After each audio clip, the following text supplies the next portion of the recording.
다 같이 찬송가 408장, 찬송가 408장 찬양하심으로 하나님 앞에 새벽 기도를 드리겠습니다.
시간 다 같이 한 마음만 뜻 하나님 앞에 기도하며 나아가시겠습니다. 오늘 기도하실 때는 주님, 이 땅에 하나님의 창조 질서가 파괴되는 행위들이 다 사라지게 하여 주옵소서. 무엇보다 비성경적인 가치관으로 세상을 어지럽히고 있는 악인들의 죄악된 생각은 다 꺾어주시고 이 땅에 거룩한 하나님의 나라가 속히 임할 수 있도록 이 땅 가운데 성령의 새바람과 부흥의 파도가 새롭게 밀려오게 하여 주옵소서. 하나님의 창조 질서가 굳건히 세워질 수 있도록 기도해 주시기 바랍니다. 두 번째는 우리 주님, 승리교회 양육지체를 위해서 기도합니다. 승리교회 성도들의 신앙 성장을 책임지는 귀한 양육지체원들에게 지혜를 허락하여 주시고 모든 양육 프로그램들이 형식적인 절차가 아니라 그리스도의 장성한 분량에까지 자라게 하는 깊이 있는 양육 훈련들이 될 수 있도록 인도하여 주옵소서. 말씀을 전하는 모든 교육자들에게 지혜의 명철함 허락하여 주시고 성령의 충만한 은사를 더하여 주시며 모든 성도들이 양육 훈련에 적극 참여해서 바른 신앙으로 귀하게 성장케 하여 주옵소서. 양육 지체를 위해서 기도하시기 바랍니다. 세 번째는 주님, 우리 승리교회 전염병으로부터 모든 성도들을 안전하게 지켜 주시옵소서. 특별히 어르신들과 교회학교 학생들, 기저질환 등으로 면역력이 약한 분들을 강한 발로 붙들어 주시옵소서. 최근에 독감이 유행하면서 코로나로 겹치며 많은 이들이 기침으로 또한 고열로 또한 연약함으로 인해서 고통 가운데 있습니다. 주님, 성령의 보호막으로 모든 성도들 한 사람 한 사람 굳건하게 지켜주셔서 여호와의 생기를 불어넣으셔서 모든 전염병을 극복하게 하여 주옵소서. 우리 전염병에서 안전할 수 있도록 성도들을 지켜달라고 기도하시 바랍니다. 이 시간 세 가지 기도 제목과 오늘 예배와 오늘 하루의 삶을 위해 다 같이 합심으로 기도하며 나아가시겠습니다. 다 같이 기도합니다.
참조신 하나님께서 오늘 이 새벽에 주시는 말씀은 욥기 12장의 말씀입니다. 다 같이 드라마 바이블로 봉독하겠습니다.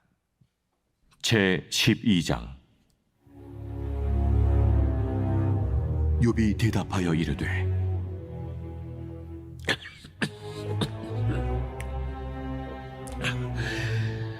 너희만 참으로 백성이로구나. 너희가 죽으면 지혜도 죽겠구나. 나도 너희같이 생각이 있어. 너희만 못하지 아니하니 그 같은 일을 누가 알지 못하겠느냐. 하나님께 불러 아뢰어 들으심을 입은 내가 이웃에게 웃음거리가 되었으니 의롭고 온전한 자가 조롱거리가 되었구나. 평안한 자의 마음은 재앙을 멸시하나 재앙이 실족하는 자를 기다리는구나. 강도의 장막은 형통하고 하나님을 진노하게 하는 자는 평안하니 하나님이 그의 손에 후히 주심이니라. 이제 모든 짐승에게 물어보라. 그것들이 내게 가르치리라. 공중의 새에게 물어보라. 그것들이 또한 내게 말하리라. 땅에게 말하라. 내게 가르치리라. 바다의 고기도 내게 설명하리라. 이것들 중에 어느 것이 여호와의 손이 이를 행하신 줄을 알지 못하랴.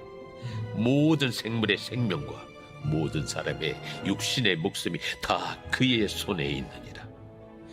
입이 음식의 맛을 구별함같이 귀가 말을 분간하지 아니하느냐. 늙은 자에게는 지혜가 있고 장수하는 자에게는 명철이 있느니라. 지혜와 권능이 하나님께 있고 계략과 명철도 그에게 속하였나니 그가 허르신즉 다시 세울 수 없고 사람을 가두신즉 놓아주지 못하느니라. 그가 물을 막으신즉 곧 마르고 물을 보내신즉 곧 땅을 뒤집나니 능력과 지혜가 그에게 있고 속은 자와 속이는 자가 다 그에게 속하였으므로 모사를 벌거벗겨 끌어가시며 재판장을 어리석은 자가 되게 하시며 왕들이 맨 것을 풀어 그들의 허리를 동이시며 제사장들을 벌거벗겨 끌어가시고 권력이 있는 자를 넘어뜨리시며 충성된 사람들의 말을 물리치시며 늙은 자들의 판단을 빼앗으시며 귀인들에게 멸시를 쏟으시며 강한 자의 띠를 푸시며 어두운 가운데에서 은밀한 것을 드러내시며 죽음의 그날을 광명한 대로 나오게 하시며 민족들을 커지게도 하시고 다시 멸하기도 하시며 민족들을 널리 퍼지게도 하시고 다시 끌려가게도 하시며 만민의 우두머리들의 청명을 빼앗으시고 그들을 길없는 거친 들에서 방황하게 하시며 빛없이 캄캄한 데를 더듬게 하시며 취한 사람같이 비틀거리게 하시느니라. 아멘. 할렐루야. 하나님께서 오늘도 새날을 선물로 주셨습니다. 오늘 하루도 주님과 동행하면서 믿음으로 담대하게 승리하는 행복한 하루가 되시기를 주님의 이름으로 축원합니다. 욥을 병문안하기 위해서 위로차 찾아왔던 욥의 세 친구들은 이제 소발을 마지막으로 세 친구들이 한마디씩 욥에게 다 건네게 됩니다. 한 명씩 돌아가면서 자신들이 하고 싶은 말을 다 건넸지만 사실 그들이 했던 말은 셋 다 위로는커녕 모두 다 인과응보 사상에 입각해서 욥을 정죄하고 비난하고 욥을 꾸짖는 데서만 그렇게 몰아갔던 것을 보게 됩니다. 그러자 욥은 그 세 명 친구들의 주장에 대해 하나하나 조목조목 반박하면서 자신의 의로움을 주장을 했습니다. 내가 뭘 잘못했다고 너희들이 그러냐는 식으로 계속해서 따진 것이죠. 그러니까 욥하고 세 친구들이 서로 그렇게 세 번 대화가 오갔지만 서로 의견이 좁혀지지 못하고 계속해서 평행선만 달린 것입니다. 서로 꾸짖고 비난하고 정죄하고 반박하고 계속해서 평행선만 오간 것입니다. 그러다가 이제 마지막 친구였던 소발의 말을 듣고는 욥의 감정이 이제 폭발하기 시작하게 됩니다. 그래서 소발의 말을 듣고 욥이 꺼내었던 첫 마디가 무엇이었는지 우리 2절 말씀을 봉독해 보겠습니다. 너희만 참으로 백성이로구나. 너희가 죽으면 지혜도 죽겠구나. 여기서 너희만 참으로 백성이로구나 이 구절은 야 너희만 참으로 지혜 있는 사람인 척 굴지 말라는 것입니다. 쉽게 말하면 누가 보면 너희들만 똑똑한 줄 알겠다 그런 비난인 것입니다.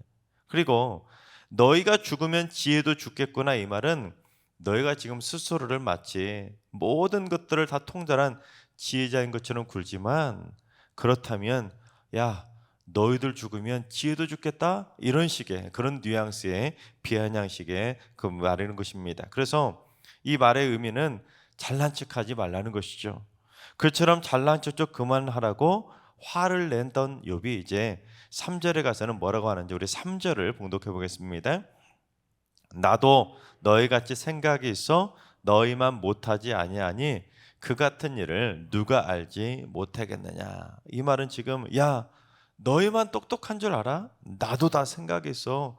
너희만 알고 있다고 착각하지 마. 나도 다 알고 있어. 그러니 너희들 입 좀 다물라는 그런 뉘앙스로 지금 욥이 소발을 향해서 막 꾸짖는 것입니다. 그러니까 지금 욥의 새 친구들이 찾아와서는 자기들이 지혜롭다고, 즉 이 문제의 해답을 자기들만 알고 있는 것처럼 자꾸 욥을 향해서 너 잘못이야, 너 잘못이야 계속 정죄하면서 비난하고 몰아붙이자 친구들에게 이제 화가 난 욥이 잘난 척 좀 그만하라고, 아는 척 좀 그만하라고, 잔소리 좀 그만하라고 화를 내면서 욥의 친구들에게 쏘아붙인 것입니다. 여러분, 지금 솔직히 욥의 상태가 어떤 상태였습니까? 아들 7하고 딸 3, 10남매가 하루아침에 죽었습니다. 하루아침에 그 많던 재산 전부 다 잃었습니다. 온몸에 났던 극심한 피부병 때문에 몇 달 동안 잠도 제대로 못 자면서 죽기만을 기다리고 있었습니다. 그런 욥을 찾아와서는 자꾸 회개하라고만 하니까, 자꾸 죄를 지적만 하니까 여러분 어떻게 그런 말을 듣고 마음이 열리겠습니까? 당연히 화가 날 만하지 않겠습니까? 예를 들면 어느 날 갑자기 내가 직장에서 쫓겨나는데, 사업이 망했는데, 암과 같은 질병에 걸렸는데, 심지어 자녀 하나가 죽었는데 친구랍시고는 와서는 자꾸 이거 다 네가 죄 때문에 이런 거야 하고 회개하라고 하면 여러분 그걸 어떻게 마음 편히 받아들이고 회개할 마음이 들겠습니까? 그처럼 지금 욥의 친구들이 불난 집에 부채질하듯이 해도 해도 너무한 것입니다. 그런데 욥의 친구들이 어떻게 하는지 아십니까? 그 뒤로도 3차 변론에 이르기까지 똑같은 말만 계속 되풀이하면서 3명이서 마치 조리돌림하듯이 계속 욥을 정죄하고 비난하고 너 잘못한 거 회개해야 돼 하면서 계속해서 비난만 쏟아냈습니다. 그야말로 주구장창 욥의 속을 뒤집어 놓았던 것입니다. 그래서 욥이 자신의 그 허탈한 마음을 토로하는데 우리 4절을 봉독해 보겠습니다. 하나님께 불러 아뢰어 들으심을 입은 내가 이웃에게 웃음거리가 되었으니 의롭고 온전한 자가 조롱거리가 되었구나. 사실 욥이 이 구절 때문에 나중에 하나님께 꾸지람을 받기도 합니다. 어디서 하나님 앞에 의롭다고 하냐, 온전한 자라고 하냐고 자신의 의로움과 온전함을 드러냈던 욥을 향해서 하나님이 나중에 꾸짖기도 하시는데, 여기서 이웃은 욥의 친구들을 의미하는 단어입니다. 여기서 이웃이라고 번역하는 바람에 오해할 수 있는데 욥의 친구들을 의미하는데, 그래서 지금 욥이 말했던 4절의 의미가 뭐냐면, 그래도 내가 왕년에는 내가 하나님을 부르면 하나님의 응답을 받을 정도로 내가 얼마나 의롭고 온전한 자였는데, 내가 지금 고난당하고 온다고 친구들로부터 웃음거리가 되고 조롱거리가 됐니? 아이고 내 신세 하면서 지금 기가 차서 허탈해하고 있는 모양입니다. 그러니까 자기는 잘못한 거 하나도 없는데, 그런데도 불구하고 하나님으로부터 이 고난 당하고 있는데, 너희들 지금 뭐가 잘났다고 저렇게 의롭고 온전한 나를 너희들이 함부로 꾸짖냐고 지금 욥이 친구들에게 화를 내고 있는 것입니다. 사실 아무리 화가 나도 하나님 앞에서는 자기 의와 자신의 온전함을 드러내면 안 되는데, 욥이 지금 자기는 높이고 친구들은 깎아내리면서 하나님의 이름까지 들먹이면서 교만한 말을 했던 것입니다. 그래서 결국 교만하게 자기 의로움과 온전함을 드러냈던 욥이 나중에 욥기 후반부에 보면 하나님께 책망을 들을 수밖에 없었던 것입니다. 이것이 욥에게 있어서 참 두고두고 아쉬운 점 가운데 하나입니다. 그 상황에서 참기는 정말 힘들겠지만 누가 그 상황에서 참겠습니까? 그런 말 듣고. 그래도 욥이 그래도 지금까지 잘 참았으니까 조금만 더 참았으면 어땠을까? 그런 생각이 드는 대목 아니겠습니까? 반박하더라도 하나님 앞에서 내가 이렇게 의롭고 온전한데 나를 향해서 왜 죄를 꾸짖냐고 그런 말은 말았어야 되는데 하나님 앞에서 자신의 의로움을 드러내는 실수를 범하고 말았던 것입니다. 사람이라는 존재는 말 한마디로 올라가기도 하고 추락하기도 하지 않습니까? 특히 사람의 진가는 위기 속에서 빛을 드러내는 것입니다. 잘못했을 때는 잘못했다고 고개도 숙일 줄 알고 용서도 구할 줄 알고 자신의 연약함, 자신의 죄성도 하나님 앞에서 겸허하게 인정할 필요가 있는데 욥처럼 끝끝내 자신은 의롭다고 끝끝내 자신은 온전하다고 하나님 앞에서 자신의 의를 드러내면 안 되는데 그 말 때문에 욥이 잘하다가 한순간에 미끄러진 것입니다. 바라옵기는 우리 모두 어떠한 상황에서도 자신의 의로움을 드러내면서 자신의 떳떳함과 온전함을 드러내면서 끝끝내 굽히지 않는 그런 교만한 인생이 아니라 하나님 앞에서 겸손하게 하나님 앞에서 겸비한 심정으로 하나님 앞에서 낮은 자로 살아가는 겸손한 믿음의 삶을 살아가는 우리 모두가 되시기를 주님의 이름으로 축원합니다. 또한 욥처럼 교만하게 하나님 앞에서 자신의 의로움과 온전함을 자랑하는 것이 아니라 우리 끝까지 참을 줄 아는 성숙하고 겸손한 믿음의 그리스도로 인정받게 되시기를 주님의 이름으로 축원합니다. 근데 이제 욥이 소발의 책망에 대해 논리적으로 반박을 하기 시작하는데 욥이 주장한 반박 내용의 핵심은 악인들도 얼마든지 형통할 수 있다는 것입니다. 우리 6절을 봉독해 보겠습니다. 강도의 장막은 형통하고 하나님을 진노하게 하는 자는 평안하니 하나님이 그의 손에 후히 주심이니라. 이 말이 좀 뒤쪽으로부터 해석하면 좀 나았을 텐데 순서적으로 이렇게 해석하면 약간 오해할 수 있는데요. 지금 욥의 친구들은 욥이 죄를 지은 악인이기 때문에 형통하지 못한 것이고 평안하지 못한 것이라고 지금 꾸짖었습니다. 즉 악인들은 하나님의 심판을 받았기 때문에 형통할 수 없고 평안할 수도 없고 하나님의 심판을 받을 수밖에 없다라고 세 친구들이 이구동성으로 지금 욥을 정죄하고 비난하지 않았습니까? 그런데 욥은 지금 6절에서 뭐라고 하냐면 무슨 소리냐는 것입니다. 하나님이 후히 주시면 악인들도 얼마든지 형통하고 평안할 수 있는데 악인이라고 해서 꼭 죄 때문에 벌을 받는 것도 아닌데 왜 너희들 아는 척하냐는 것입니다. 여러분 실제로 세상을 보더라도 악인들이라고 해서 무조건 망하는 것도 아니고 오히려 예수 믿는 사람들보다 돈 더 잘 벌고 돈 더 물수도 쓰는 그런 악인들이 있지 않습니까? 즉 인간의 생사화복의 주권은 하나님의 손에 달려 있는 것이지 인간에 따라 좌지우지 되는 것이 절대로 아닙니다.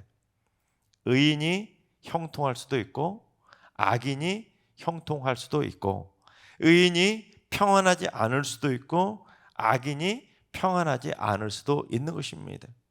얼마든지 하나님의 주권에 따라서 앞뒤가 바뀔 수도 있는 것이고 이 사람과 저 사람의 형편과 처지가 달라질 수도 얼마든지 있는 것입니다. 따라서 우리가 어떻게 생각해야 되냐면 내가 생각할 때 이 사람은 의롭고 깨끗하니까 하나님의 복 받아서 형통하고 평안한 것이다. 그런데 저 사람은 의롭고 깨끗하지 못하니까 하나님의 벌을 받아서 형통하지도 못하고 고난당하고 있는 것이다. 그렇게 이분법적으로 구분하면서 고난당하는 사람을 향해서 하나님의 심판받은 거라고 정죄하거나 비난해서는 안 되는 것입니다. 그래서 함부로 아는 척하지 말라면서 욥이 7절부터 야 동물들도 봐라 짐승들도 너한테 말하면 다 알려줄 거라고 하면서 짐승들까지 거론하면서 욥의 친구들의 논리에 대해서 조목조목 반박하고 있는 것입니다. 하나님께서 사랑하신 여러분, 우리 모두 고난당하는 이들의 진정한 친구가 되어주시기 바랍니다. 고난당하는 사람들을 향해서 함부로 욥의 친구들처럼 평가하거나 정죄하지 마시고 오직 그 사람의 입장에서 그 사람의 마음을 읽어주고 헤아려 줄 수 있기를 바랍니다. 또한 함부로 자신의 의로움과 온전함을 자랑하며 분노하는 것이 아니라 하나님 앞에서 자신의 부족함을 인정하면서 하나님의 전적인 도우심을 구하며 살아가시기 바랍니다. 그래서 내 의로움과 내 온전함으로 살아가는 내 인생이 아니라 인간의 생사와 복을 주관하시는 하나님의 의로우심과 온전하심으로 살아가는 하나님의 복된 자녀들이 다 되시기를 주님의 이름으로 축원합니다. 기도하겠습니다. 인간의 생사와 복을 주관하시는 하나님, 자신의 의로움과 온전함을 자랑하면서 타인의 말에 일희일비하며 교만하게 분노하는 것이 아니라, 타인의 삶에 대해서 함부로 정죄하고 비난하는 것이 아니라, 나 또한 하나님 앞에서는 부끄러운 죄인임을 고백하며 저희들의 입술에 성령의 숯불을 대주셔서 입술에 잘못된 말들은 다 막아주시고 입술을 통해 하나님이 원하시는 말들만 나올 수 있도록 주님 역사하여 주시옵소서. 내 인생의 모든 것은 내 의로움이나 온전함 때문이 아니라 전적으로 하나님의 손에 달려있음을 고백하면서 겸손하게 하나님의 뜻에 순복하며 살게 하여 주시옵소서. 이제는 우리 주 예수 그리스도의 은혜와 하나님 아버지의 만극하신 사랑하심과 성령님의 충만하신 역사하심과 교통하심이 자기 일을 드러내며 타인을 정죄하며 비난하는 삶을 살아가는 교만한 인생이 아니라 겸손하게 자신의 부족함을 고백하며 하나님을 온전히 의지하며 살기로 다짐하는 머릿속의 모든 성도들과 가정과 일터와 순리교회인으로 민족 위에 이제로부터 영원까지 항상 함께 하시기를 간절히 축원하옵나이다. 아멘. 이제 주신 말씀 붙들고 다 같이 기도하실 때 오늘은 주님, 우리 승육의 성도들이 삶의 매 순간순간마다 하나님의 주권 앞에 겸허히 순복하며 살게 하여 주옵소서. 자신의 의로움과 완전함을, 온전함을 드러내려고 교만하게 살지 않게 하시고 오직 겸손으로 하나님 앞에서 낮은 자로 살게 하여 주옵소서. 하나님과 연로하신 어르신들과 우리 사랑하는 자손들 모두 일평생 하나님의 뜻대로 살아가며 하나님의 뜻 앞에 순복하며 하나님의 뜻을 깨달아가는 삶을 살아가게 하여 주옵소서. 특별히 새벽자나 쌓는 분들이 새벽마다 기도를 통해 하나님의 신령한 은혜 위에 은혜를 받아 누리게 하시고 건강의 복도 받아 누리게 하시고 지혜의 복도 받아 누리게 하시고 날마다 하나님과 동행하면서 하나님의 손길에 붙잡혀 사는 축복의 인생 다 되게 하여 주옵소서. 새벽마다 주님의 말씀 듣고 하나님께 기도하며 기쁨 충만한 삶을 살아가는 복된 하루를 살게 하여 주옵소서. 또한 오늘 모든 성도들이 이번 주도 은혜 안에 잘 마무리하게 하시고 모든 성도들이 거룩한 주의 날 복되게 주일 성수하는 날 되게 하여 주시옵소서. 이러한 기도 제목과 여러분이 가져 나오신 기도 제목을 가지고 충분히 기도하며 나아가시겠습니다. 다 같이 기도합니다.